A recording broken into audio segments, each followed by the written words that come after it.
Lebanon में Israel के विध्वंसक वार की तस्वीर देखिए, जहां हिजबुल्लाह की सुरंग को कैसे तबाह किया गया, ये लेटेस्ट तस्वीर है। सुरंगों को ध्वस्त करने का वीडियो जारी किया गया। वहीं अभी वेस्ट बैंक में भी इजराइल ने बड़े हमले को अंजाम दिया है, जहां इजराइल ने ड्रोन से हथियार डिपो को ध्वस्त कर दिया।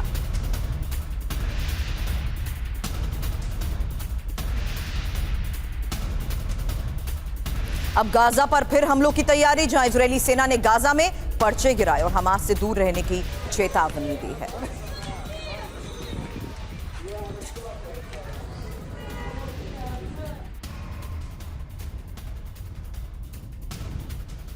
और अब ईरान के न्यूक्लियर प्रोग्राम पर पर्दाफाश। ये बहुत बड़ी खबर है, जहां ईरान के पास अभी भी संवर्धित यूरेनियम मौजूद है और अमेरिकी खुफिया एजेंसीज ने बड़ा दावा किया है। बमबारी में यूरेनियम बचाने में कामयाब रहा ईरान। हालांकि WSG की रिपोर्ट में इसको लेकर क्या बड़ा दावा किया गया, यही एक एक डिटेल अब आपके सामने।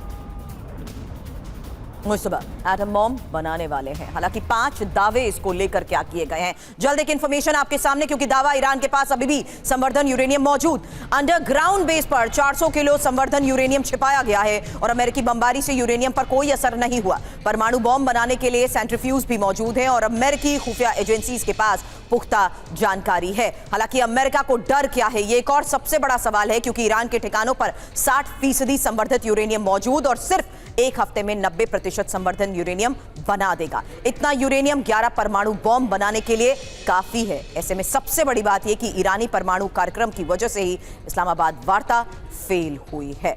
अब ईरान से फिर जंग शुरू होने के बीच रूस की धमकी, तीसरे विश्व युद्ध की आशंका बढ़ गई है। ये रूस ने कहा है। पुतिन के सहयोगी व्लादिमीर स्लोवियोव की यह धमकी है, ईरान बनाएगा परमाणु हथियार। तो दुनिया में एटमी जंग का खतरा, इसी को लेकर एक्सपर्ट से सवाल करें। उससे पहले सुनिए पुतिन के सलाहकार ने क्या बड़ी बात कही। कहा कि ईरान बहुत जल्द एटमी हथियार बना लेगा और ईरान घातक मिसाइलें बनाता रहेगा।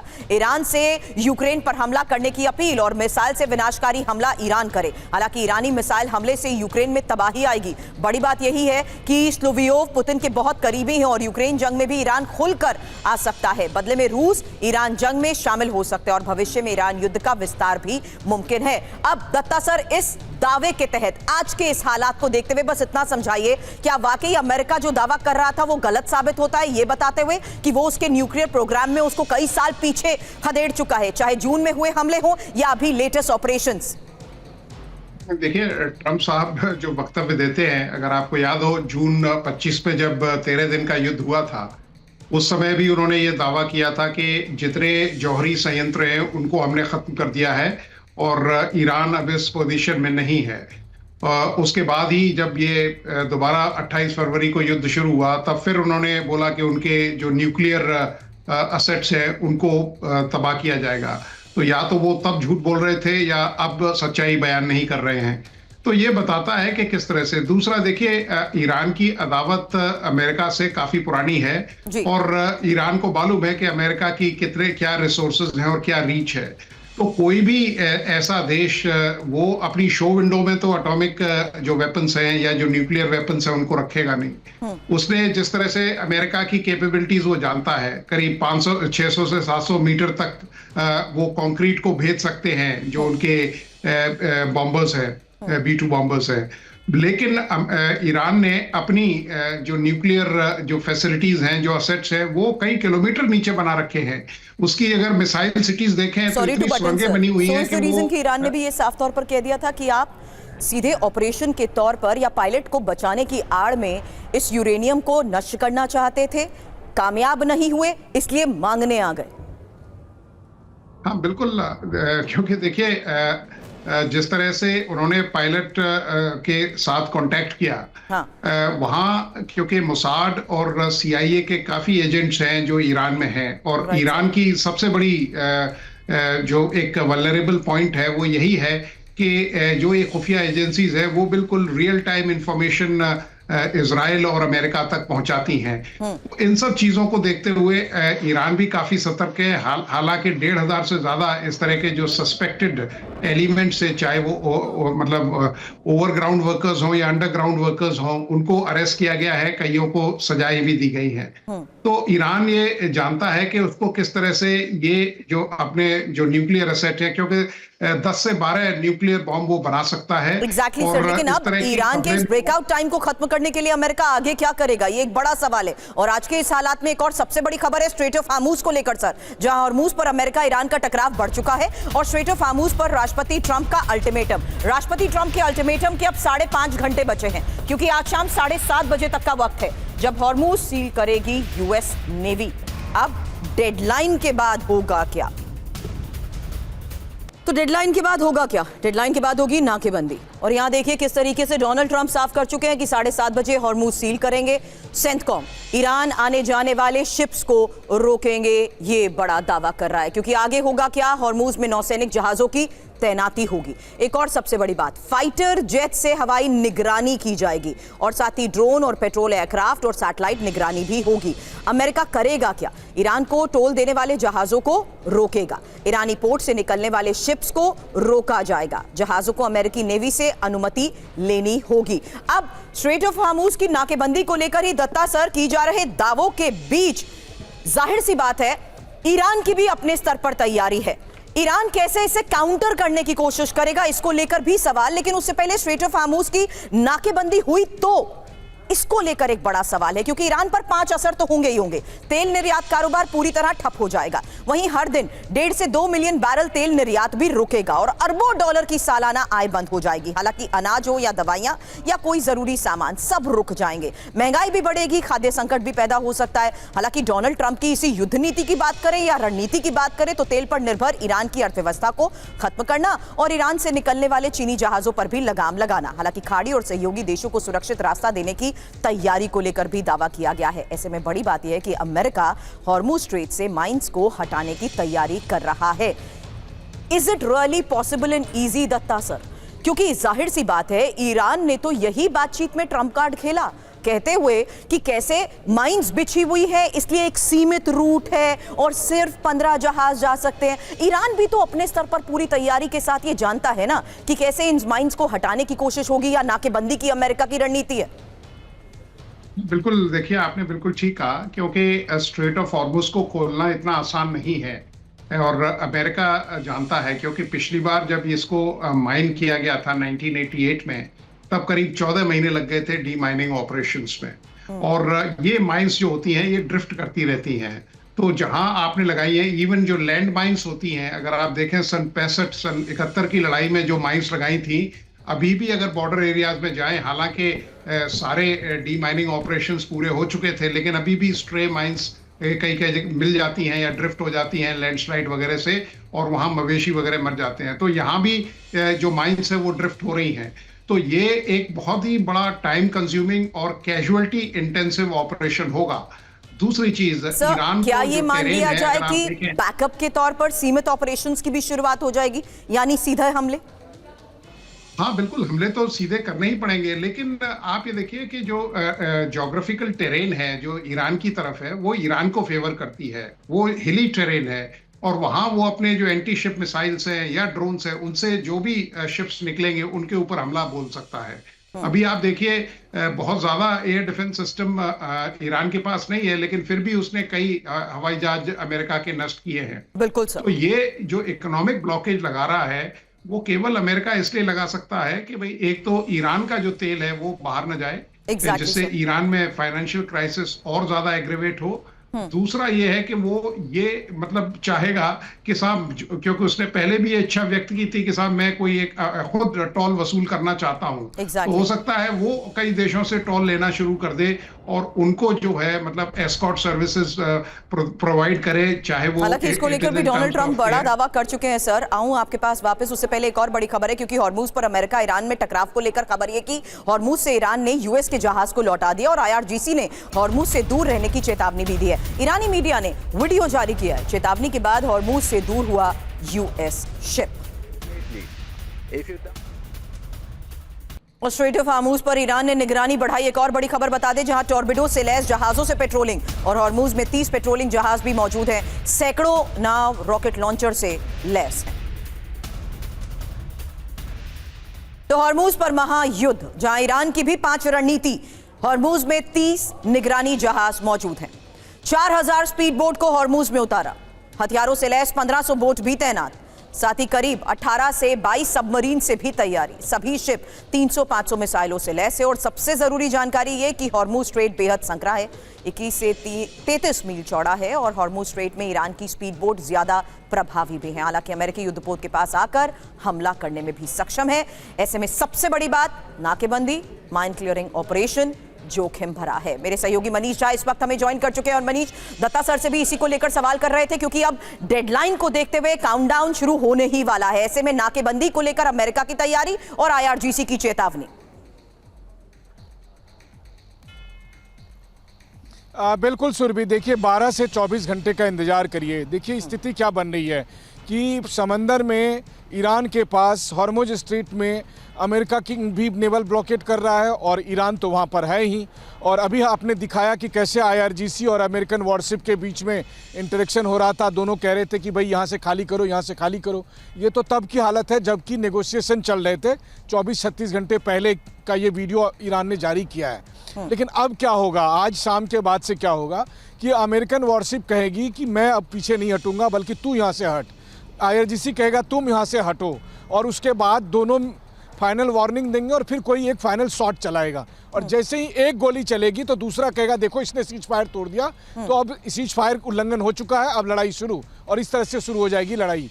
ये स्थिति बनी हुई है और ये किसी भी समय हो सकती है। अब युद्ध का फैसला व्हाइट हाउस या तेहरान नहीं करने वाला है। अब युद्ध का फैसला उस समंदर में बैठा एक वॉरशिप पर बैठा कैप्टन तय करने वाला है, जिसको लगेगा कि ये मुझे सामने वाला धमका रहा है, वो मुझे पीछे हटने के लिए कह रहा है, तो मैं पीछे नहीं हटूंगा। इतने वल्नरेबल स्थिति में हम लोग हैं। और जब एक बार वहां पर ये जंग शुरू हो गई तो फिर सोचिए क्या होगा। अमेरिका ने जो तैयारी की है उसके मुताबिक 2 या 3 एयरक्राफ्ट कैरियर वहां पर है, 1 दर्जन से अधिक डिस्ट्रॉयर और फ्रिगेट वहां पर मौजूद है, और कई दर्जन वहां पर वॉरशिप मौजूद है, और फिर कई 100 फाइटर जेट जो है सो उन एयरक्राफ्ट कैरियर पर मौजूद है। अब ऐसी स्थिति में आप सोचिए कि सिर्फ एक गोली दोनों में से किसी तरफ से चली, गोली चले, गोला चले या रॉकेट चले, मिसाइल चले, बस किसी ने एक पहला फायर किया और उसके बाद वो युद्ध शुरू हो जाएगा जो 40 दिन के बाद से के युद्ध के बाद से रुका हुआ था। तो ये एक कॉम्प्लिकेटेड सिचुएशन बनी हुई है। अब बात यह है कि इसका असर केवल ईरान और अमेरिका पर नहीं पड़ने वाला है। हॉर्मुज ब्लॉक हो जाएगा अगले कई हफ्तों के लिए, तो आप सोचिए कि उसका असर दुनिया के हर व्यक्ति पर, हर घर पर, हर परिवार पर, हर मुल्क पर पड़ने वाला है। और ये सब कुछ अगले 12 से 24 घंटे में आगे भी और स्ट्रैटेजी अपनाई जा चुकी है। मनीष सुनिए अगली खबर, क्योंकि हॉर्मुज पर ही IRGC का ट्रंप को जवाब कि अब बाब अल मंदेब को बंद करने की भी धमकी दे दी है। हॉर्मुज पर एक्शन हुआ तो जवाब मिलेगा। और वहीं स्ट्रेट ऑफ हॉर्मुज पर हुती का ट्रंप को जवाब, हुती की बाब अल मंदेब बंद करने की यह धमकी है। ईरान पर हर हमले का जवाब देंगे, इजराइल पर मिसाइल और ड्रोन हमले करेंगे, अमेरिकी ठिकानों को भी टारगेट करेंगे। जहां साफ है कि किस तरीके से अभी भी लगातार ईरान के प्रॉक्सीज हमलों को अंजाम दे रहे थे, लेकिन अब हुती की ये चेतावनी।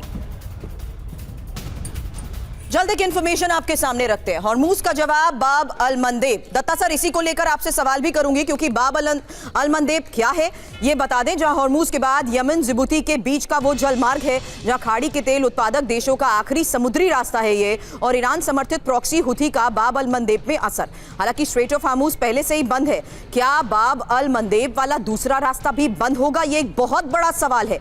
ये इतना अहम क्यों है? क्योंकि 20,000 से ज्यादा जहाज समुद्री रास्ते से गुजरते हैं। 6.2 मिलियन बैरल तेल रोज बाब अल के रास्ते से जाता है, और हुती ने हमला किया तो तेल निर्यात के रुकने की भी आशंका, और तेल रूट बंद होते ही दुनिया में तेल के लिए हाहाकार मच जाएगा। दत्ता सर मैं इस बात को डिटेल नहीं करना चाहूंगी, लेकिन यह भी नहीं भूलना चाहेंगे कि कैसे इजराइल ने कैस्पियन सी को कुछ दिन पहले टारगेट किया था, और वो भी स्ट्रैटेजिकली बहुत इंपॉर्टेंट रूट है। सर ये बात इसलिए भी कल मैंने सवाल में रखी थी क्योंकि इस डायलॉग के फेल होने के बाद ईरान की सीधा रूस के साथ भी बातचीत हुई थी। ऐसे में देखिए ईरान किस तरीके से हर लेवल पर अपने प्रॉक्सीज को एग्रीवेट करते हुए बड़ी तैयारी कर चुका है। स्ट्रेट ऑफ हॉर्मुज को ब्लॉकेड या उसकी नाकेबंदी का हर स्तर पर असर नजर आएगा सर। बिल्कुल, देखिए अगर बाब अल मंदेब भी बंद हो जाती है, क्योंकि हुती वहाँ काफी मतलब इन्फ्लुएंस रखते हैं, लेकिन जिबूती में अमेरिकन बेस भी है, और अगर इस तरह की कोई कार्रवाई हुती करते हैं तो ये पूरे वर्ल्ड के लिए एक बहुत बड़ी एनर्जी क्राइसिस हो जाएगी।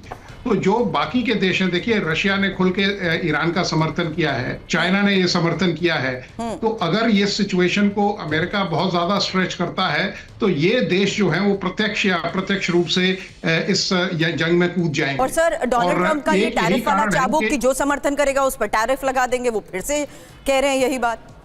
देखिए टैरिफ का तो ये है कि अब टैरिफ टायराइड जो है वो ट्रम्प साहब का अब लोग उसके काफी आदी हो चुके हैं। आपको याद होगा जब RIC की मीटिंग हुई थी रशिया, इंडिया, चाइना की, तब ट्रम्प साहब बिल्कुल हिल गए थे, क्योंकि ये तीन शक्तियां अगर साथ आ जाती हैं तो अमेरिका का जो वर्चस्व है उसको बिल्कुल खत्म किया जा सकता है।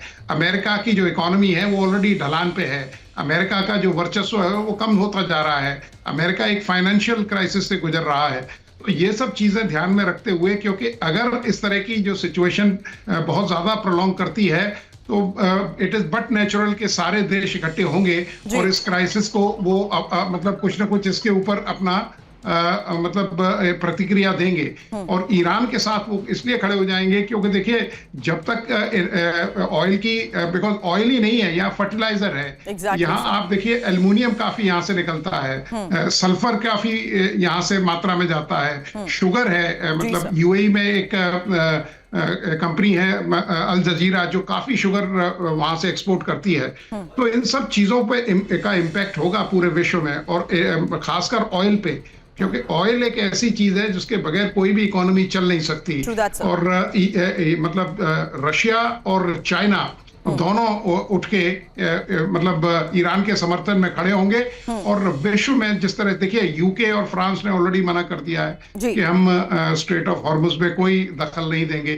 तो ये बताता है कि किस तरह से अमेरिका ये प्रेशर टैक्टिक्स कर रहा है। इसी प्रेशर टैक्टिक्स के बीच स्ट्रेट ऑफ हॉर्मुज को लेकर आज सबसे बड़ी खबर है और एक सबसे बड़ा सवाल भी है। सर अब वक्त हो चुका है TV9 वॉर एक्सप्लेनर का, और बताते हैं आपको हॉर्मुज स्ट्रेट है क्या जिसकी वजह से ईरान और अमेरिका एक बार फिर आमने सामने हैं। बता दें सीजफायर की अहम वजह स्ट्रेट ऑफ हॉर्मुज, जिस पर ईरान का कंट्रोल। हॉर्मुज 2-वे शिपिंग लेन है, दुनिया का सबसे अहम तेल और गैस रूट जो फारस की खाड़ी को ओमान की खाड़ी से जोड़ता है। इसे खाड़ी देशों की लाइफलाइन कहा जाता है। ये 2 मील चौड़ी अलग अलग इनबाउंड यानी आने वाली और आउटबाउंड जाने वाली शिपिंग लेन से होकर गुजरता है। बीच में 2 किलोमीटर का बफर जोन है। ये बफर जोन मुख्य रूप से ईरानी वाटर में मौजूद है और इसे 2 शिपिंग लेन्स के बीच रखा गया है। अब हॉर्मुज की कुल चौड़ाई करीब 34 किलोमीटर है, चौड़ाई 167 किलोमीटर और गहराई करीब 200 मीटर। इस गहराई में बड़े बड़े शिप भी आराम से आ जा सकते हैं। अब ईरानी जंग की वजह से दुनिया भर के देशों की अर्थव्यवस्था को बड़ा नुकसान हुआ है और 45 दिन तक स्ट्रेट ऑफ हॉर्मुज बंद रहने से वैश्विक अर्थव्यवस्था को लगभग 49 लाख करोड़ रुपए से ज्यादा का नुकसान का अनुमान है। इस नाकेबंदी ने तेल आपूर्ति को बाधित किया, वैश्विक शेयर बाजारों में भारी गिरावट हुई, ऊर्जा संकट, महंगाई बढ़ गई। 45 दिन में दुनिया की GDP को बड़ा झटका लगा। इसका असर इतना ज्यादा हुआ कि वैश्विक मंदी भी आ सकती है और इन 40 दिनों ने 670 से ज्यादा मालवाहक जहाज प्रभावित किए, जिसमें UAE, चीन और ग्रीस की शिपिंग कंपनीज को सबसे ज्यादा नुकसान हुआ है। अब डोनाल्ड ट्रंप ने हॉर्मुज खुलवाने के लिए ईरान को पाषाण युग में धकेलने की भी धमकी दी, लेकिन जब हॉर्मुज खोलने पर बात आई तो ये टोल नाका बनकर खुला। हॉर्मुज को दुनिया के एनर्जी सेक्टर को चोक पॉइंट कहा जा सकता है। हॉर्मुज से दुनिया का 20% क्रूड ऑयल सप्लाई होता है और हॉर्मुज के बंद होने से प्रतिदिन 2 करोड़ बैरल से ज्यादा तेल की आपूर्ति रुक गई, जिससे तेल कीमतों में भारी बढ़ोतरी हुई। आपको यह भी बता दें कि हॉर्मुज से निकलने वाले क्रूड ऑयल की 85% सप्लाई एशिया के देशों को होती है। भारत जो अपनी जरूरत का 85% क्रूड आयात करता है, हमें भी ईंधन की कमी और बढ़ती महंगाई का सामना करना पड़ रहा है। ईरान इस बात पर अड़ा है कि हॉर्मुज पर उसका नियंत्रण रहे, जबकि ट्रंप ये चाहते हैं कि हॉर्मुज तुरंत खुले। इसे लेकर वो कई बार धमकी भी दे चुके हैं और पहले दौर की वार्ता बेनतीजा रही। ईरान स्ट्रेट ऑफ हॉर्मुज में सुरक्षित आवागमन के लिए एक विशेष प्रोटोकॉल बनाने की बात कह रहा है। ईरान यहां से गुजरने वाले जहाजों से टोल वसूली करने की बात कह रहा है। युद्ध के दौरान उससे सेफ पैसेज के लिए टोल वसूली की भी बात कही।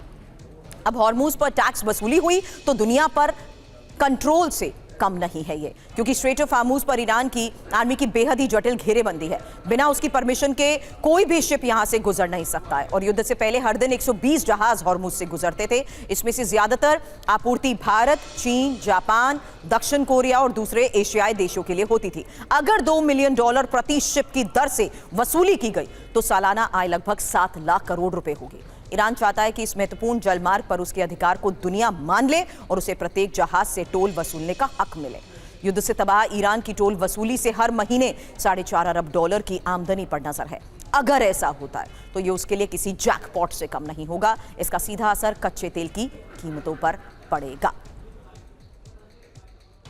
अब एक और सबसे बड़ी बात, क्योंकि ईरान चाहता है कि मिडिल ईस्ट से अमेरिकी दखल खत्म हो जाए और अमेरिका अपने सभी बेस खाली कर दे। ईरान जानता है कि ऐसा होने पर कभी भी अमेरिका हॉर्मूज स्ट्रेट में उसके लिए चुनौती बन सकता है। कतर अल उदैद एयरबेस, जहां देखिए बहरीन में नेवल सपोर्ट एक्टिविटी और कुवैत में कैंप आरिफजान, अल सलेम एयरबेस, कैंप बुहरिंग मौजूद है, जो अमेरिका को खुफिया जानकारी जुटाने में भी अहम रोल निभाता है। इसके साथ ही यूएई में अल दफरा एयरबेस, जो कि अमेरिका इन ठिकानों का इस्तेमाल ईरान को नियंत्रित करने के लिए करता है। ये बेस अमेरिका को रणनीतिक संतुलन बनाए रखने में मदद करते हैं। और सऊदी अरब में प्रिंस सुल्तान एयरबेस, इन्हीं बेसिस के जरिए अमेरिका टैंकर शिप और शिपिंग रूट की निगरानी भी करता है। अब इराक में भी अल असद बेस, इरबिल एयरबेस मौजूद है और ईरान की शर्त है कि अमेरिका मिडिल ईस्ट छोड़ दे और अगर ऐसा होता है तो मिडिल ईस्ट की नई ताकत ईरान बन जाएगा और बेस हटे तो इजराइल के लिए बड़ा खतरा पैदा हो जाएगा।